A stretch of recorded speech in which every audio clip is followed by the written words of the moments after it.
Assalamualaikum warahmatullahi wabarakatuh.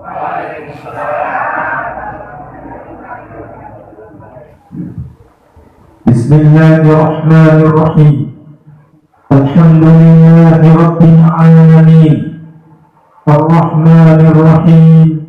Maliki yaumiddin. Ashhadu an la ilaha illallah wahdahu la syarika lah. وأشهد أن نبينا محمدا عبده ورسوله لا نبي بعده اللهم صل وسلم على عبدك ورسولك محمد صلى الله عليه وسلم وعلى آله وأصحابه وسلم أجمعين أما بعد. Limpahan puji kehadirat Allah Subhanahu wa ta'ala yang maha luhur, Maharaja langit dan bumi, Maharaja yang maha tunggal dan maha abadi, maha menggenggam setiap ruh dan jiwa, maha mengatur setiap keadaan, dan Dia Allah yang maha mengatur setiap helaan nafas kita, detak jantung kita, urusan hidup dan mati kita, maha memelihara kita semenjak kita berada dalam rahim ibu kita. Dan Dialah Allah Subhanahu wa ta'ala yang terus memberi dan memberi tanpa pamrih kepada segenap ciptaannya. Dia Allah yang telah menganugerahkan untuk kita penglihatan, pendengaran, lisan, demikian seluruh sel yang ada pada tubuh kita, yang kita tidak bisa, tidak pernah memintanya, yang kita tidak sanggup untuk membelinya, dan kita tidak akan mampu untuk membayarnya, dan semua itu diberikan tanpa pamrih kepada segenap hamba-Nya. Maka kenalilah setiap nikmat pemberian Allah Subhanahu wa ta'ala, kita ingin selalu dekat kepada yang Maha Berjasa, Allah Subhanahu wa ta'ala. Maka Allah melamar kita dengan anugerah, dengan kelembutan, dengan kasih sayangnya. Jawablah, sambutlah lamaran Allah itu dengan terus mendekatkan diri kepadanya, menjaga rukuk dan sujud kepadanya, dan istiqamah dalam kebaikan. Insya Allah kita akan menjadi orang-orang yang mulia dunia dan akhirat. Semoga di malam ini, di majelis ini, Allah menatap setiap nama dan wajah kita dengan kelembutan, dengan kasih sayangnya, dan Allah jadikan kita orang-orang yang beruntung, orang-orang yang selamat hidupnya dunia dan akhirat. Amin. Selanjutnya salawat dan salam kita peruntukkan kepada junjungan alam Sayyidina Muhammadin sallallahu alaihi wasallam. Berikut para sahabat, keluarga, kerabat, dan para tabi'in-tabi'innya yang setia hingga yaumil akhir. Hadirin hadirat yang dimuliakan Allah Subhanahu wa ta'ala, sampailah kita di malam ini memperingati peristiwa Maulid Nabi besar Muhammad sallallahu alaihi wasallam yang kita kenal pada hari Senin 12 Rabiul Awal.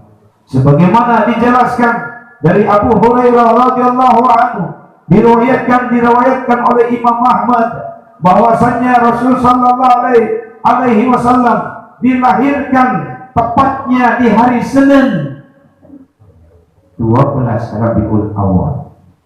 Dan Senin 12 Rabiul Awal merupakan hari bersejarah yang dilukiskan dengan tinta emas. Bagaimana Senin 12 Rabiul Awal juga kita kenal hari pertama beliau berhijrah keluar meninggalkan Mekah Al-Mukarramah berangkat ke Madinah Al-Munawwarah Senin 12 Rabiul Awal. Kemudian dari Mekah menuju Madinah sampai menginjakkan kaki pertama kali masuk di kota Madinah pertama kali Senin 12 Rabiul Awal. Allahu Akbar. Ini nggak ada yang kebetulan.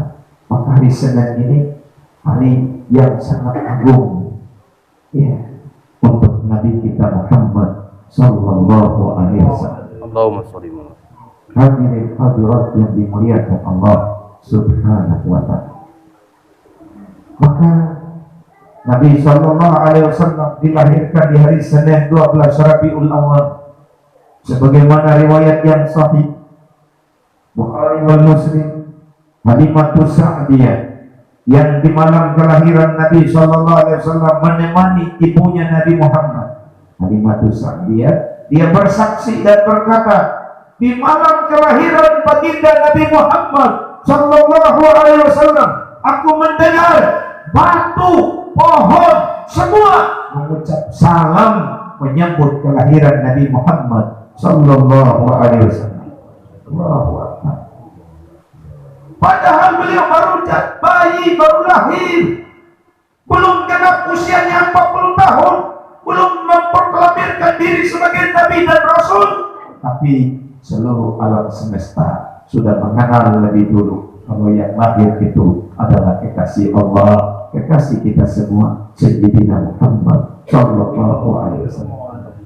Hingga dijelaskan kepada kita beberapa riwayat yang sahih, ketika Nabi Sallallahu Alaihi Wasallam setiap Jumatnya sering berkhutbah, beliau hanya bersandar di batang pohon kurma. Datang seseorang kepada Nabi menawarkan, seorang ibu ini, ya Rasulullah, anak saya itu pengrajin tukang kayu. Ya, kalau boleh, kalau Rasulullah berkenan, saya meminta izin agar saya perintahkan anak saya membuatkan podium atau mimbar untuk Rasulullah berkhutbah. Karena yang dilihat Rasulullah biasanya khutbah sambil bersandar di batang pohon kurma. Ini diizinkan, Nabi, silakan.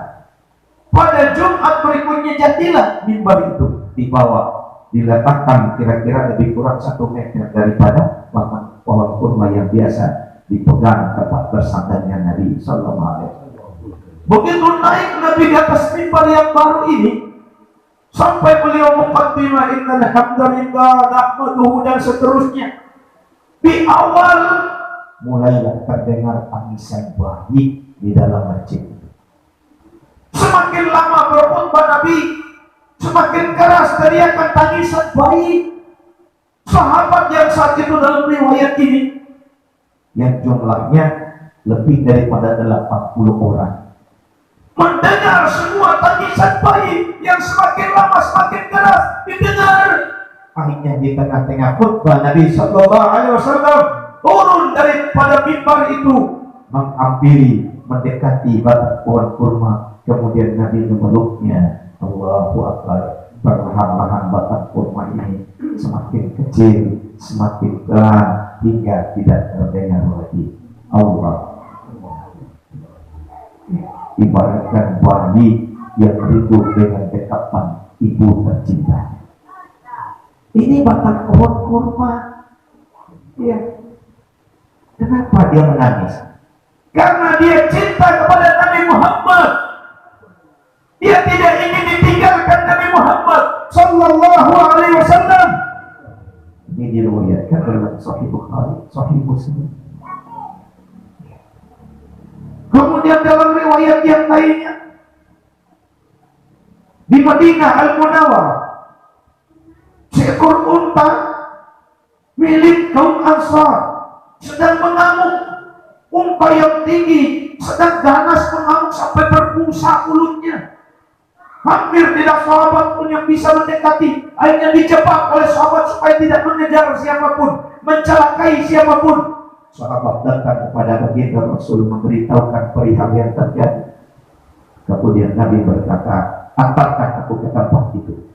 Datang Rasulullah Sallallahu Alaihi Wasallam. Mana untanya? Itu ya Rasulullah. Biarkan aku mendekat, lepaskan dia. Jangan dia Rasulullah, kami khawatir unta itu akan mencelakainya. Apa kata Nabi? Biarkan unta itu mengenal bahwa aku adalah Nabi utusan Allah.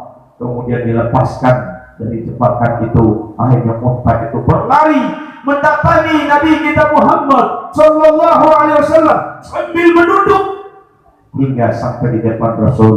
unta itu mencium kaki Nabi Muhammad Sallallahu Alaihi Wasallam. Kemudian unta itu mendekatkan mulutnya kepada telinga sang Nabi. Lalu setelah itu Rasul Sallallahu Alaihi Wasallam bersabda, siapa pemilik unta ini? Siapa pemilik unta ini?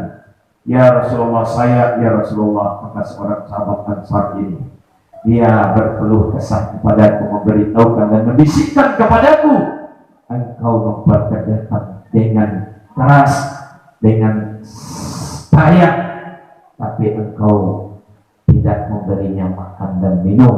Inilah yang menyebabkan dia mengamuk. Allah, ini Sahih Bukhari semua.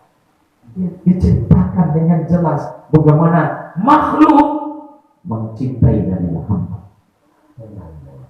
Dalam Sahih Bukhari, Gunung Uhud, Uhud ila jabal.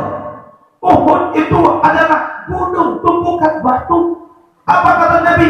Sesungguhnya aku mencintai bukit Uhud.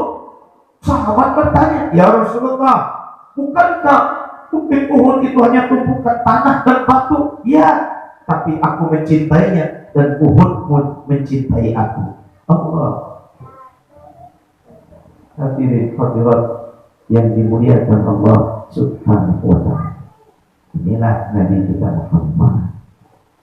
Maka alangkah hinanya orang-orang yang mengatakan tidak pantas memuliakan Nabi Muhammad, karena Nabi Muhammad manusia biasa. Allah, manusia gak Nabi Muhammad?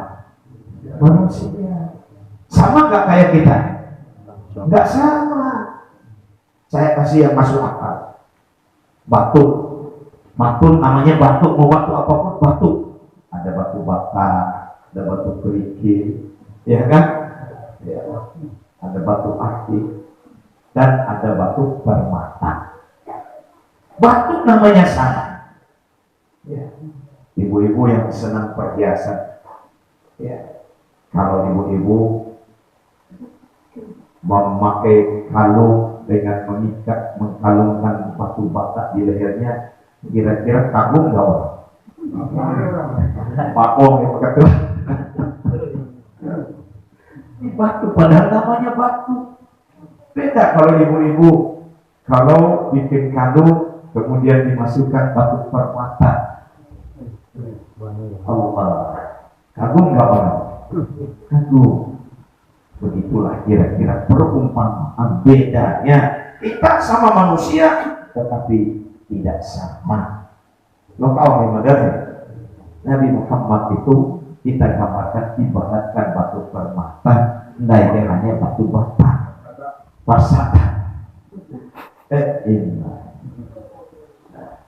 Nabi Sallallahu Alaihi Wasallam, Allah memuliakan beliau, Allah yang memuji beliau, Allah yang memerintahkan untuk mengagungkan Nabi Muhammad Sallallahu Alaihi Wasallam sudah terang di dalam Al-Quran maupun hadis-hadis Nabi Sallallahu Alaihi Wasallam. Allah Subhanahu wa ta'ala berfirman seperti yang kita baca tadi surah Al-Ahzab, innallaha wa malaikatahu yusholluna 'alan nabi. Dalam ayat yang lain, wa innaka la'ala khuluqin 'adzim. Pujian sifat Nabi Muhammad dipuji langsung oleh Allah Subhanahu wa ta'ala. Yasin wal Qur'an. Allah bersumpah. Hadirin hadirat yang dimuliakan Allah Subhanahu wa ta'ala. Inilah Nabi kita Muhammad. Maka kasihan orang-orang sekarang, tetangga-tetangga sebelah yang mengatakan tidak perlu maulid Nabi. Siapa merayakan maulid Nabi itu berarti dia masuk neraka. Bid'ah itu ahli neraka, Pak. Sedih kita saat ini. Tidak boleh kita maulid, tidak boleh kita merayakan kelahiran Nabi. Tidak dicontoh oleh Nabi. Bahkan bahasa mereka, kalau memang maulid itu baik, kenapa Nabi tidak mencontohkannya? Kenapa sahabat tidak merayakannya? Ini selalu ungkapan-ungkapan yang seakan-akan benar, tapi kalau orang yang memahami hakikatnya itu adalah tipu muslihat. Maulid ini tidak bid'ah. Ini adalah ijtihad para ulama. Ijtihad para ulama. Ya. Beberapa pendapat ulama sudah jelas. Bahkan Imam Ibnu Taimiyah, Syekh Ibnu Taimiyah, guru besarnya orang-orang Wahabi Salafi, berpendapat ya, bahwasanya Maulid Nabi itu bukan bid'ah, tapi makruh untuk orang-orang yang sudah tahu sejarah Nabi, sudah mengenal dan sudah memahami tentang syariat, tentang hukum-hukum sejarah Nabi, maka itu makruh. Tetapi baik sunnah untuk orang-orang awam yang tidak memahami, tidak tahu tentang sejarah Nabi Muhammad sallallahu alaihi wasallam. Tidak, ini pada Imam Ibnu Taimiyah ini, Syekh Ibnu Taimiyah ini guru besarnya, pencetus daripada kelompok mereka. Ya. Jadi tadi Edes mengerti sama SMA saya, jangan sampai terkecoh kita. Ya. Ini membuat kegaduhan, keraguan pada diri Edes mengerti sama SMA. Nabi Muhammad Nabi yang mulia, dan Allah yang sudah memuliakan Nabi, dan Allah perintahkan kepada kita untuk memuliakan Nabi Muhammad sallallahu alaihi wasallam. Bahkan mereka karang-karangan mengatakan, hadisnya Sahih Muslim, orang tua Nabi di neraka. La haula wala quwwata illa billah. Ya, dijelaskan oleh para ahli tafsir tentang teks daripada hadis ini. Nabi yang mendoa sahabat, sokeh doa mai sahabat, ya Rasulullah, tapi amamada, tapi di mana ayat? Akhirnya Nabi Sallallahu Alaihi Wasallam dengan mukjizatnya tahu semua, datang-datang nama-nama terdaftar orang-orang masuk surga dan neraka. Hanya dikatakan Nabi Sallallahu Alaihi Wasallam setelah beberapa detik kemudian dijawab, ayatmu di neraka. Orang ini berpaling dalam keadaan kecewa. Coba bayangkan kalau dari sok-sok di mana, tapi tuan dari di neraka atau surga, Ustaz di neraka.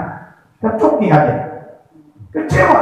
Begitu sampai 5 langkah, 6 langkah, ya orang itu berangkat berpaling dari Nabi dalam keadaan kecewa. Akhirnya Nabi memanggilnya kembali. Beliau kembali sadar, oh aku ini Nabi rahmatan lil alamin, tidak pantas mengucapkan ini. Kemudian dihibur orang ini, wahai sahabatku, ayahmu di neraka dan ayahku juga di neraka, supaya menghibur, karena Nabi paling perasaan. Ya, ini Sahih Muslim. Ya. Kalau seandainya benar orang tua Nabi Muhammad di neraka, apa untungnya bagi kita? Bukankah itu menyakiti Nabi Muhammad? Bagaimana kalau orang tua kita, orang tua kamu di neraka, dicoki ada juga dong? Adab kita itu tidak penting, itu rahasia Allah. Beberapa riwayat sampai kepada kita, ya, ibunya Nabi Muhammad, dia bercerita di malam kelahiran itu, menjelang kelahiran Nabi Muhammad SAW, ibunya Nabi Muhammad, dia melihat ada cahaya yang terpancar di dalam tubuhku. Siapa nama ibunya Nabi Muhammad? Sayyidah Aminah. Bapaknya Abdullah. Ini tak penting bagi kita, tapi memang seperti itu cara mereka. Ya, untuk apa kita berkuar-kuar orang tua Nabi di neraka? Ya Allah, ini nggak ada adab sama sekali itu kepada Nabi kita Muhammad sallallahu alaihi wasallam. Tidak perlu. Hadirin hadirat yang dimuliakan Allah subhanahu wa ta'ala. Jadi yang kita amalkan malam ini adalah sesuatu yang baik. Namanya bid'atun hasanah. Kalau mengandung maslahat-maslahat, kebaikan-kebaikan dalam Islam, itu sudah termasuk agama. Hadirin hadirat yang dimuliakan Allah subhanahu wa ta'ala. Ya. Di dalam maulid ini apa? Dari mana bid'ahnya? Apa bid'ahnya maulid? Dalam perkumpulan ini kita bahas sirah Nabi, sejarah Nabi. Kita di dalamnya membaca Al-Quranul Karim. Kita di dalamnya menyediakan makanya untuk sedekah. Kita di dalamnya silaturahmi. Coba ada tausiahnya. Dari mana bid'ahnya?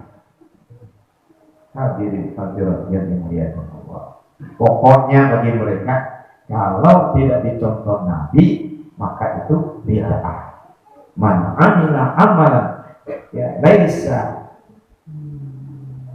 barang siapa melakukan satu amalan ya yang tidak dicontoh oleh Nabi, itu arti seluruh. Pada hadis ini diriwayatkan Sahih Bukhari wal Muslim bahwasanya siapa yang mengamalkan satu amalan yang tidak ada perkara kami, yang tidak ada penjelasan, yang tidak ada dalil di dalamnya, maka tertolak. Tak ada satupun ahli hadis mengartikan hadis ini, siapa melakukan satu amalan yang tidak ada contoh, maka ditolak. Hadirin hadirat yang dimuliakan Allah. Dalil, ada anjurannya, ada petunjuknya, itu yang dimaksud oleh Nabi Sallallahu Alaihi Wasallam. Sehingga beliau bersabda dalam sahih, ya, dalam riwayat yang sahih, ma baqiya syai'